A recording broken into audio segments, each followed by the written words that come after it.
Hello guys, स्वागत है आप सभी का एक नए वीडियो के अंदर। आज एक रोमांटिक लव स्टोरी मैं आपसे शेयर करने जा रहा हूँ। उम्मीद करता हूँ ये स्टोरी आपको पसंद आएगी और वीडियो को प्लीज लाइक, शेयर और सब्सक्राइब कीजिएगा। वीडियो का टाइटल है सुषमा और पंकज की लव स्टोरी में किसने घोला जहर। तो जया और सुषमा दो सहेलियां होती है। दोनों वो आपस में बातें करती हैं और यहीं से कहानी शुरू होती है। जया कहती है, कहो सुषमा, तुम्हारे वो कहाँ हैं? दिखाई नहीं दे रहे, क्या अभी अंदर ही हैं? नहीं यार, अकेली ही आई हूँ, उन्हें फुर्सत कहाँ, आहें भरती हुई। अरे अब क्या ये नौबत आ गई कि तुम्हें अकेले फिल्म देखने आना पड़ रहा है, या कोई चक्कर वक्कर है? मुझे तो तेरी सूरत से ही दाल में कुछ काला नजर आ रहा है। सुषमा कहती है, नहीं यार, यही तो रोना है कि कोई चक्कर वक्कर नहीं है। वह ऐसे नहीं है तो फिर कैसे हैं? मैं भी तो जरा सुनूं। मेरी सहेली को अकेले ही फिल्म देखने की क्या जरूरत पड़ गई? वे कहीं अपनी माँ की नब्ज पकड़ के बैठे होंगे। तेरी सांस अस्पताल में और तू यहाँ। पूरी बात तो बता, क्या हुआ? सुषमा कहती है, जया चलो किसी पार्क में बैठते हैं, वहां फिर मैं आपको सारी बातें बताती हूँ।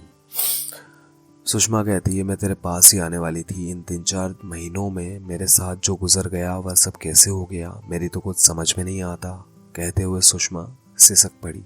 जया कहती है, अरे तू इतना परेशान क्यों हो रही है? मुझे खबर तक नहीं, ब्याह के बाद तू इतनी बदल जाएगी, इसकी तो मुझे कभी आशा ही नहीं थी। जिंदगी भर दोस्ती निभाने का वादा भी तो इसी मुंह से किया करती थी। सुषमा की ठोड़ी ऊपर करते हुए जया ने कहा, मैं तेरे पास नहीं आई क्योंकि मैं समझ रही थी कि तू ससुराल जाकर भूल ही गई होगी, पर तू चिंता मत कर, मुझे पूरी बात बता, मैं कोई ना कोई हल निकालने का प्रयास करूंगी, जैसे मैंने तेरे को और पंकज को मिलाने का रास्ता निकाल लिया था। अपनी इसी प्यारी सहेली को पाकर सुषमा ने आप बीती बताकर मन का सारा बोझ हल्का कर लिया। सुषमा ने बताया, पार्वती के पति यानी कि सुषमा के ससुर जी, पार्वती के पति 10 वर्ष पहले लकवा के शिकार हो गए थे और बिस्तर से लग गए थे। इन 10 वर्षों में उसने बड़े दुख झेले। उसके पति की सरकारी नौकरी थी, उन्हें थोड़ी बहुत पेंशन मिला करती थी। पार्वती ने किसी तरह स्कूल की शिक्षिका बनकर बच्चों को खाने पीने, पढ़ने लिखने का खर्च जुटाया। कभी भी 2 जोड़ी कपड़ों से अधिक नहीं जुटा पाई।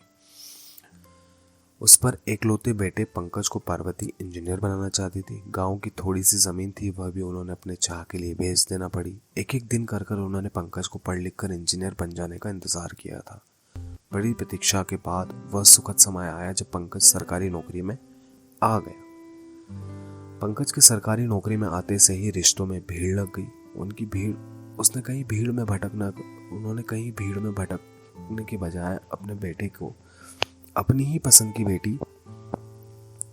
की प्यारी सी बहू ढूंढने के लिए कहा। सुषमा उनकी बहू बनकर घर में गई। बरसों बाद घर में पहली बार खुशियां ऐसे आई थी मानो बाढ़ सी आ गई हो।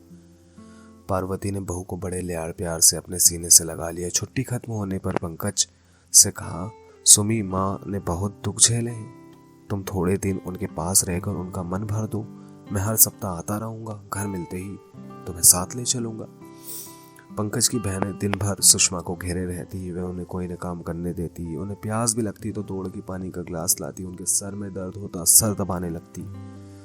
पार्वती को एक तरीके से कलेजे के टुकड़े जैसा रखा सब लोगों ने। पूरा घर खुशी से जगमगा उठा।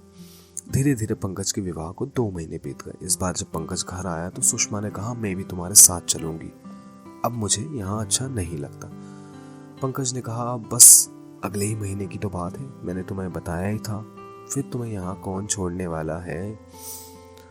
तो तब तक हम लोगों ने अपने पिताजी के घर रह लेंगे। माँ और पिताजी भी कितने खुश होंगे, इतना बड़ा बंगला है।